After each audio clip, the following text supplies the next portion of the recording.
House at the Edge of the World by Julia Rochester is well, it's a book about Morwenna Venton, her twin brother Corwin, and her ancestral home of Thornton.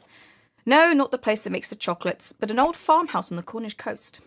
Her father, John, dies at the beginning, and the novel that follows details the aftermath of this event as observed and retold by Morwenna. I suppose you might call this a literary novel, more focused on character and emotion than genre tropes. It masquerades briefly as a mystery, but I don't think the focus on this element is enough to make this a mystery book. I actually picked this up under false pretenses. I was under the impression when I started reading this that it was a children's book. Why? Well, the front cover struck me as being designed for children, with the large text and the art style and this little silhouette of a man which seems almost like a child's perspective of an adult. The title as well, when I worked in a school library, there were a lot of books with similar titles. The House on the Edge of so-and-so, or The Thing on the Edge of the World. And I'm still not convinced I didn't see this one amongst those shelves. The blurb as well implies to me that the story was going to follow these characters immediately after the father's death, and it was going to be a sort of mystery adventure about family secrets and what have you. I was robbed of this illusion, however, when it opened with a drunken man relieving himself over a cliff and subsequently falling over the edge.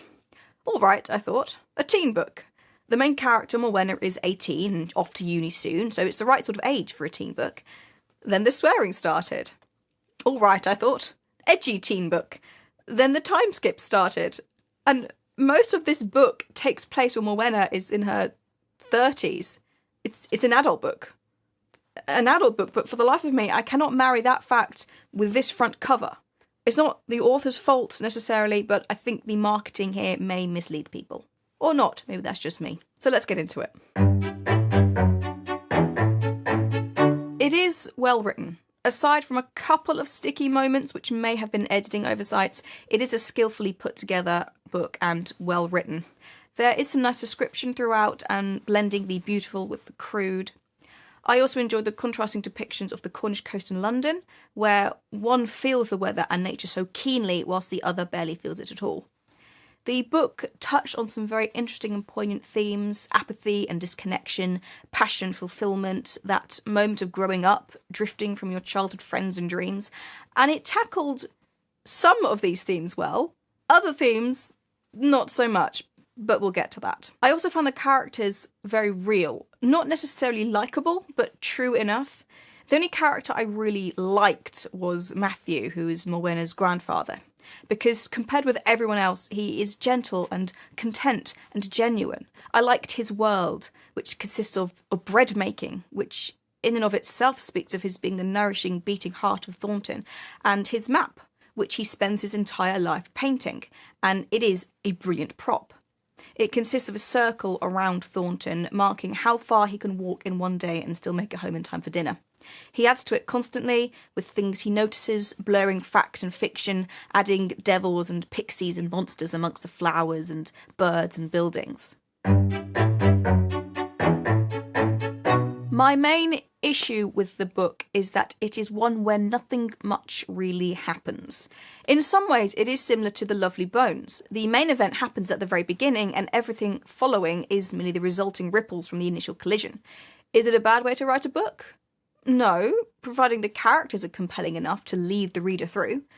Are they compelling enough in this? Well, more compelling than in The Lovely Bones, but it was a relief when the mystery started in the last third.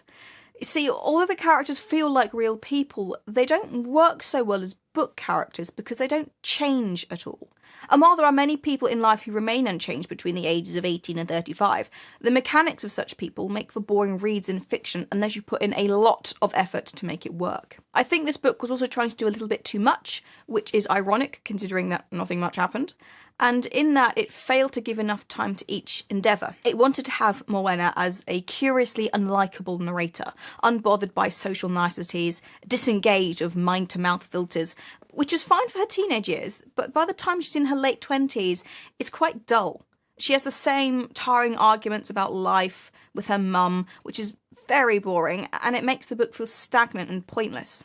I suppose maybe that was the point, but I don't think so.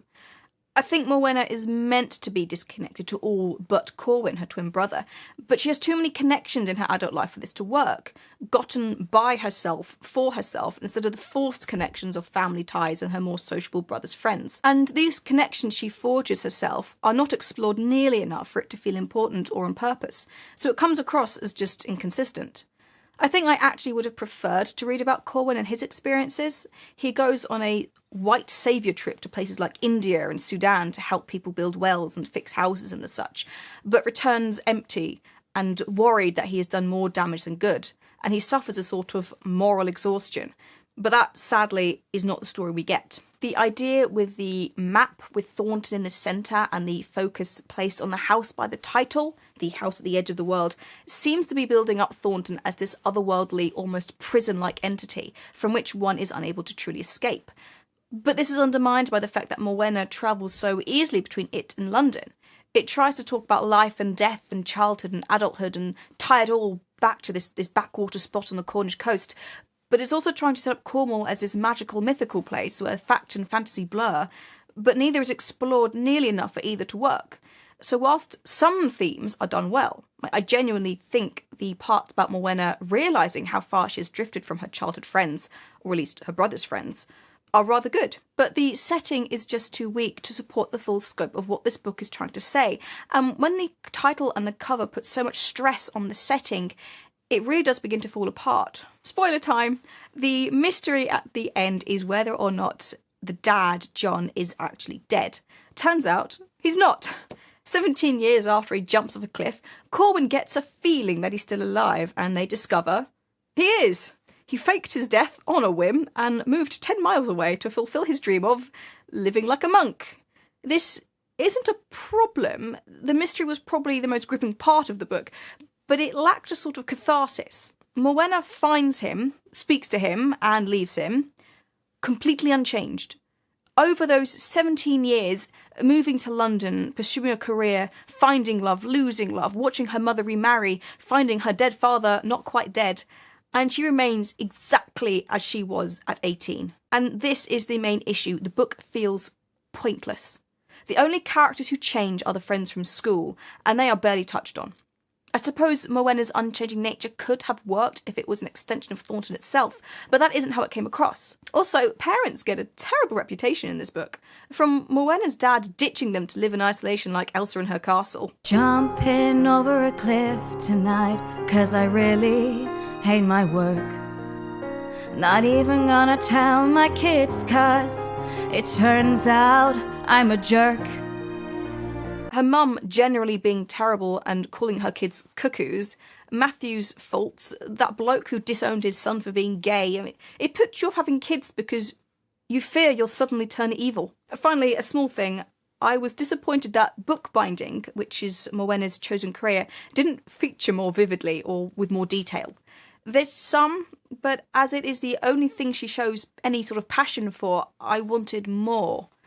I wanted specifics of the tools, the process, the sounds, the scents, the feel of paper and leather, and maybe more about the books and stories that she binds. The novel begins with this little bit about writing and telling stories, which is why I expected a more fable-like narrative, and ends with stories. But the middle... Nope. No interest in stories. Morwenna doesn't even read the books she binds. It is very disappointing, as this could have been a very interesting vessel for Morwenna's emotions and character arc. The binding of books somehow mirroring the painting of Matthew's map, for instance. Or if Morwenna's unchanging nature is supposed to be a thing, how the rebinding of a book doesn't change the story inside. Or how the changing landscape does not change the identity of Thornton. Just something to link those parts of her life to each other and to her, instead of occasional mentions of her binding a book and that's it. I can see why some people love this and why some people don't. There are elements that are done very well and others that miss the mark. For me, ultimately, there were too many misses, and the more I thought about it, the more I realised how empty I found the whole thing, how unfulfilling it was, how little there was to draw me back. I persevered and finished the book to find the answer to the mystery, but there just isn't enough here to make me want to read it again. That doesn't mean to say it's bad. And it feels like the sort of book that will be important and meaningful to other people, which is fine. If others read this and find something substantial and personal, then I'm very pleased for them. Just, there wasn't anything for me. That's all for today. Goodbye and, oh! Happy New Year!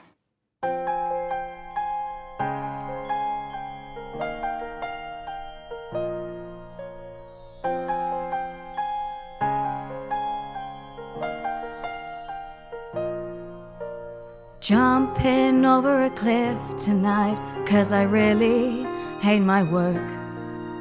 Not even gonna tell my kids, 'cause it turns out I'm a jerk.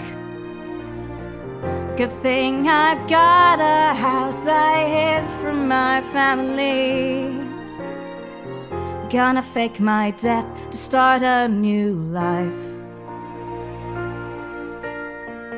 Don't let them in, don't let them see. Be the bad dad I really want to be. Conceal the truth and change my name, but not my first name. Like a monk, like a monk. That's how I'm gonna live my life.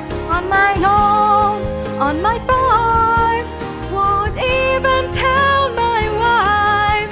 Make my best friend feel like he failed to save me.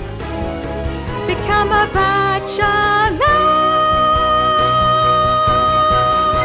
My kids never mattered to me anyway.